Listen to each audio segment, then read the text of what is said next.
Hi everyone, I'm Celeste. Welcome to my YouTube channel. And today I am here to share some possible choices with you for a year-long readathon that I intend to take part in.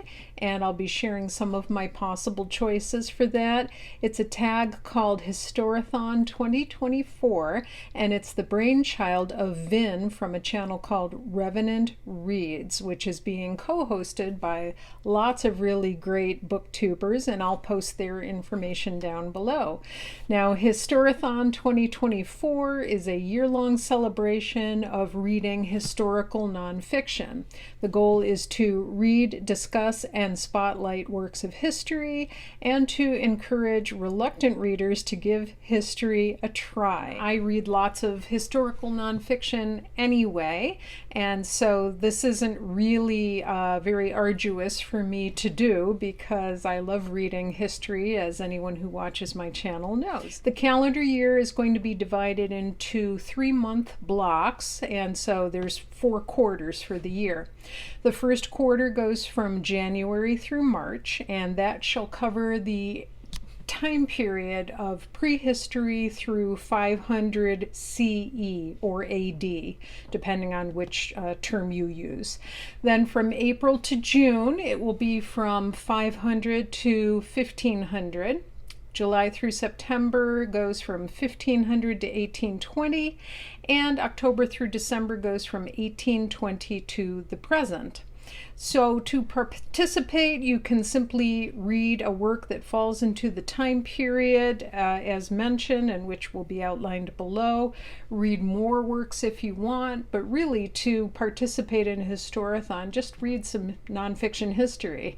You can tailor the choices to your specific interests, and as you'll be seeing in the next few minutes, that's exactly what I'm going to do. So that being said, I'm going to start out, as I always do, with some general works and even some children's works. And I think as long as you have a good, sound historian as the author of the book you're reading, it really doesn't matter how simple it is or if it was written for adults or for children. Now, a lot of the people who host Historathon and participate in Historathon seem to have some pretty heavy titles in there. I'm going for some simpler works to start off with because I have no problem doing that. I'm not embarrassed by it. I love general works. I like a very general, nice, comprehensive idea of a time period. Then I like to do a deep dive into particular areas. And in fact, I posted a video on my approach to learning history a while ago, and I'll also post the link for that down below. So without any further ado, I wanted to share with you an amazing book that I got. I got it from a library book sale, and even though it says $6 on the front of it, on the price tag, it was actually the last day of the sale, and it was a bag of books for $1. So when you see this book, you'll understand what a coup this was. It's the D.K. Smithsonian History book. Now this is a hardcover. I don't think it's ever been read. It's gorgeous. I mean, look. So you see the $6 there, but I paid $1 for this in the bottom of a bag. And this one by itself almost broke the paper bag. So, but this is just kind of a survey. And, you know, so there's lots of charts and call outs and graphics in here. And it's just exactly the sort of book I'm looking for kind of a general overview. So I'll be consulting this all year long. This is a general reference work. And so I'm also going to be using this general text. Now, some of these books I got from the library. I'll decide later on if I want my own actual copy of these books, but for right now I'm borrowing this from the library. This is Evolution, the Human Story, and the consultant for this book is Dr. Alice Roberts. And a lot of folks during this Historathon 2024 are reading another book by Alice Roberts, and that is Buried, I believe it's called. and she is an archaeologist, wonderful female archaeologist. And so I think this will give me a good general grounding. I trust her academics, I trust her research, and so I'm going to be enjoying this. And this, of course, is another DK book. I'm a huge DK fan. So here's just like a general spread in this book. Just to sort of get everything sorted in my own head in terms of the different ages and what was happening during each.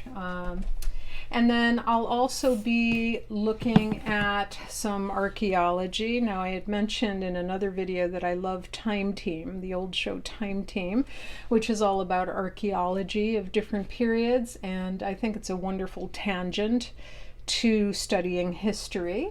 And so I have this fun kind of vintage copy of Time Team's Time Chester, a companion to archaeology by Carenza Lewis, Phil Harding, and Mick Aston, edited by Tim Tailor. And what they do in this book, it's fun. They take one place, and they call it a Time Chester, and then they show you what would have been happening at all the different periods of history. And they start out with, prehistory, and then take you right up to the present. And it's got these wonderful sort of watercolor illustrations done by Victor Ambris.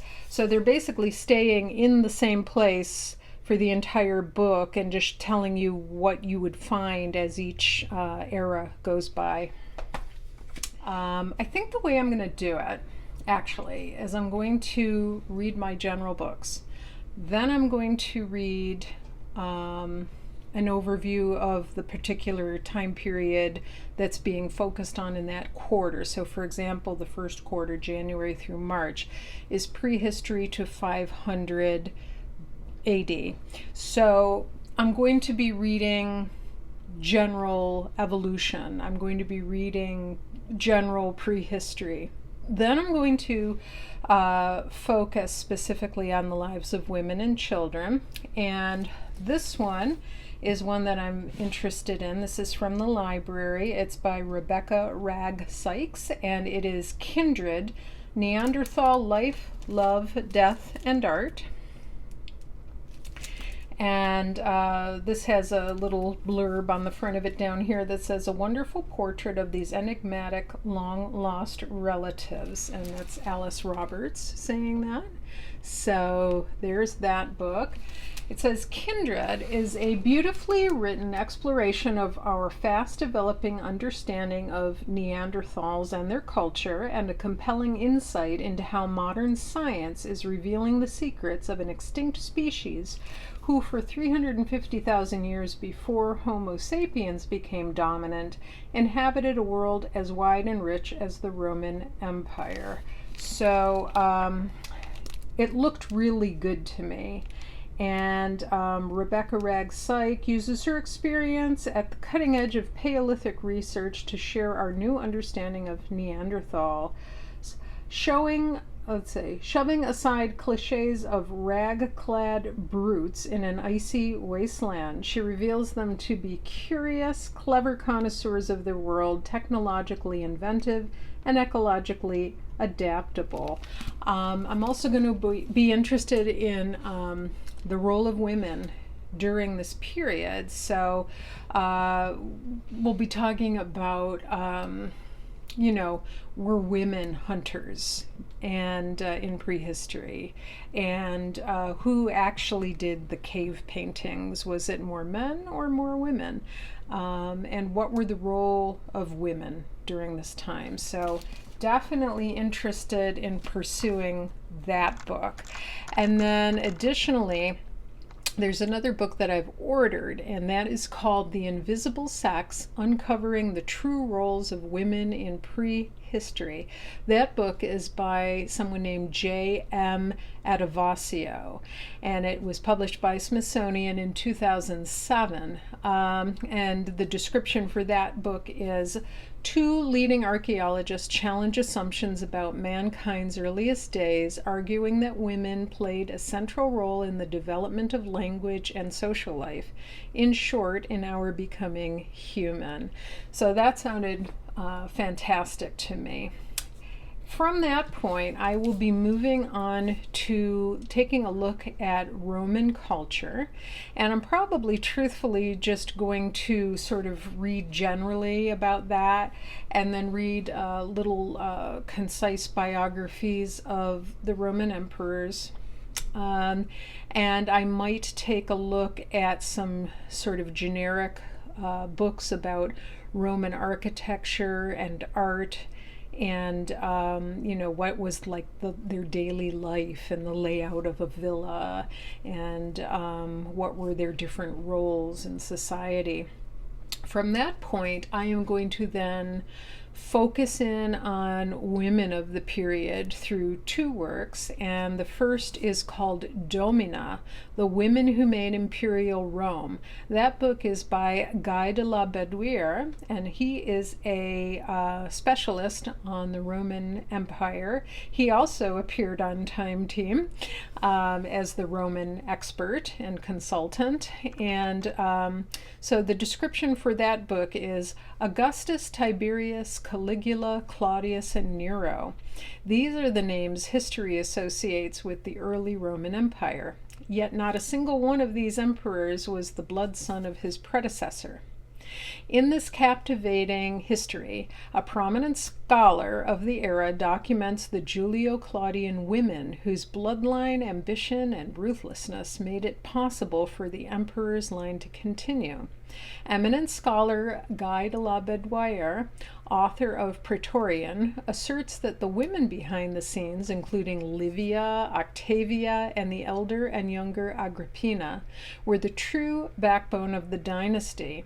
De la Bedouire draws on the accounts of ancient Roman historians to revisit a familiar time from a completely fresh vantage point. And the book says anyone who enjoys I, Claudius, which I love, will be fascinated by this study. Now, I also was able to find Domina available on Audible as a free read. So I've also downloaded that so that I can listen in the car as well.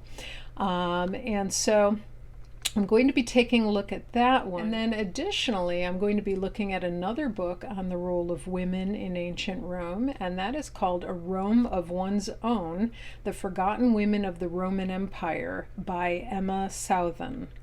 And so that is on a similar subject, and it's a retelling of the history of Rome with all the Roman all of the things that Roman historians have traditionally relegated to the background and designating as unimportant because they're feminine or worthless or domestic. This book is described as women who caused outrage, led armies in rebellion, wrote poetry, lived independently or under the thumb of emperors. Told with humor and verve as well as a deep scholarly background, A Rome of One's Own highlights women overlooked and misunderstood, and through them offers a fascinating and groundbreaking chronicle of the ancient world. So I'm really looking forward to that one, and I have that one. I've put a hold on it at the library, and I'm waiting for it to come in. So so those are my initial reads for quarter one, and I'm not sure if I'm going to read all of them. I may browse some of them. I'm going to go basically with what I'm interested in, but I love my women's history. So I think taking just sort of a general survey approach to each particular period and then doing a deep dive into some of the women of that time and possibly some of the children is really going to give me the sort of understanding I'm personally looking for in terms of my own intellectual enrichment. And these are some of the possible books that I'll be reading. I'm sure I'll be watching documentaries as well. And I'm not going to go crazy with it. I want it to be fun. Again, I'm going to be reading generally about the particular period, and then I'll do a deep dive wherever I'm interested. But usually my focus lies with feminism, women's lives, children's lives, women's rights, ableism in history, racism in history. Those are the things that I care about. So those are usually the things I end up focusing on. And the bulk of my history library focuses on that. So I'm very excited to participate in Historathon 2024 in my own little way. And I'm looking forward to seeing what everybody else comes up with, in checking back with the other co-hosts. And I hope that you, the viewer, will consider picking up some history books this year and maybe joining us and diving in and learning a little bit more about history. It doesn't have to be daunting or boring or overwhelming. It can be very doable. You just need to do a little bit of research about who are some good authors, what are some respected works, where can I begin learning about a particular historical period, and then take it from there, just a little bite at a time. So yeah, that's it for today. I hope you're well, and we'll see you again real soon. Bye-bye.